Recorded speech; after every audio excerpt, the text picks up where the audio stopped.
Let's return to federal politics. Joining me is the Assistant Minister for Women, Kate Thwaites, and Liberal MP, Member for Flinders, Zoe McKenzie. Great to see you both. Budget looms next week. So much uncertainty swirling around internationally. Talk the big pharma's trying to put pressure on the Trump administration to go hard against us in relation to the PBS. Let's hear a little of what the Prime Minister had to say on this, and then we'll get your thoughts. We'll stand our ground. This is not for sale and is not up for negotiation. This is a part of the free trade agreement because Labor insisted as a condition of our support for the free trade agreement. So the pharmaceutical benefit scheme is a part of who we are as Australians, and we will always stand up for it. It's not up for negotiation. Zoe McKenzie, first to you. Anne Ruston has said it's not on the table. Peter Dutton had a similar message as well. It looks like some rocky times ahead, though. Honestly, it was almost laughable what the Prime Minister just said. Oh no, under us, we'll hold the fort. Well, let's be clear. That US free trade agreement was negotiated by the coalition and the protections for the PBS were put in place for them. I personally lost months of my life negotiating the Trans-Pacific Partnership while we were in government and did China, Japan, South Korea and the TPP, from which the US later walked away. But may I say, we were in the trenches for months precisely to protect the PBS. And you compare that now to a Labor government that can't even get a phone call through to the President of the United States telling us, don't worry, we're the saviour of Medicare. It is absurd. The protections that currently exist for the PBS were all delivered by the coalition. Kate Thwaites, should the government recognise there's bipartisanship on this to protect our PBS? Kieran, Australians want an Australian health system. That's really clear, and the PBS is a crucial part of the Australian health system, as is Medicare. And Labor is the party of Medicare. We are the party that stands up for cheaper medicines. As we've announced today, under the PBS, no one will pay more than $25 for a script when they go to the chemist. That's going to save Australians more than $200 million a year. This is the work that Labor governments do. We've seen the Liberals' track record when it comes to Medicare. Peter Dutton, when he was Health Minister, slashed money from public hospitals. He did try to end bulk billing. He was in fact voted worst ever health minister by Australian GPs. So when it comes to the PBS, when it comes to Medicare, Australians know who stands up for an Australian style health system, one where we do get the care we need, where your healthcare is linked to your Medicare card and not your credit card. And that's certainly what this government is fighting to protect. We've got, as Kieran, I touched on... You can't keep saying it. Yeah, please do.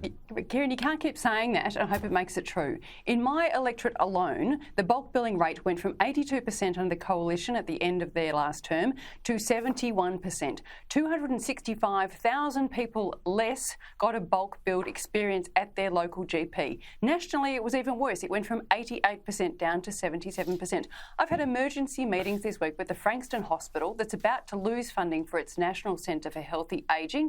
A similar situation faces the Clinical Trials Hub in Rosebud. These people say one thing about being strong on Medicare, but look at the fine print. The money is coming out. We're and not the the bulk ones who billing slashed funding decrease from happened on their watch. That happened under the Liberal government. The experience of the person on the street, Kate, is infinitely worse. This is what happened, was that your government slashed health funding. Peter Dutton, as Health Minister, tried to do away with bulk billing. So if we're talking about experience, if we're talking about track record, our track record is putting more money into healthcare, more money into public hospitals. I'm talking about my electorate and my constituents who face a 10% degrade in terms of Medicare and loss to critical. So again, this is the experience in Flinders is different. The experience in Flinders is different. I'm about to lose two really important assets for the Southern Mornington Peninsula and the Clinical Trials Hub, and in Frankston, serving the National Centre for Healthy Ageing up and down the peninsula. Both of them are going to fail under your government because you're not going to fund them in next Tuesday's budget.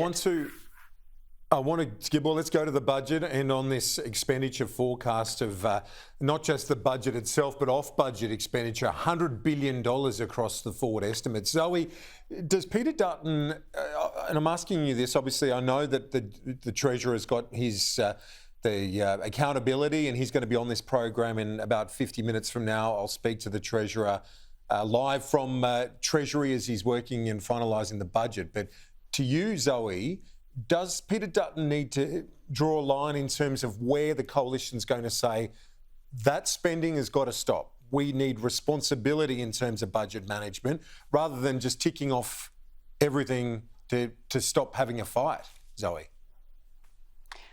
Every time Jim Chalmers gets up, he says that they're delivering responsible economic management. Next week, we will see a budget hand down that commits this country to $1 trillion in public debt. $1 trillion in public debt. And all at the same time, Australians are now paying more tax than before. People can now see what sits behind their switcheroo on stage 3 tax cuts, and that is that the average tax rate of the average Australian has gone up from about 24% to about 27%. This government is taking more out of your pocket, not less. The hard work is always left to my side to do in terms of going through budgets, working out where savings can be diligently made. Frankly, there'll be nothing left for this government to give away on Tuesday night. It has been an obscene spendathon since the beginning of January, but that record will sit on their shoulders from here on in. Kate Thwaites, how important is this, the fourth budget that Jim Chalmers delivers, not just to set up the sort of political equation, but to also set up our economic and budgetary stability? Because every economist you talk to, analysts are saying that we need to be a bit braver here.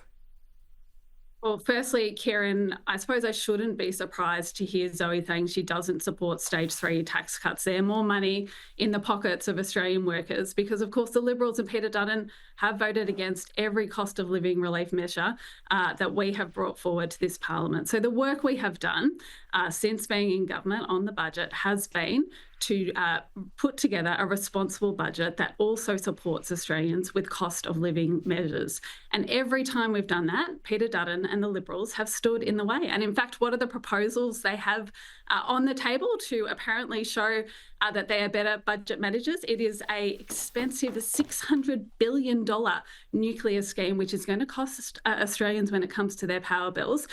And now it's a thought bubble around a referendum. Referendums also cost money, and we certainly don't need the one in this thought bubble. So we have been doing the responsible work. When we came to government, inflation had a 6 in front of it. It's now got a 2 in front of it.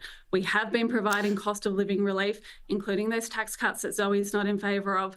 We will continue to do that work. We know it is a difficult time. We do want to support Australians.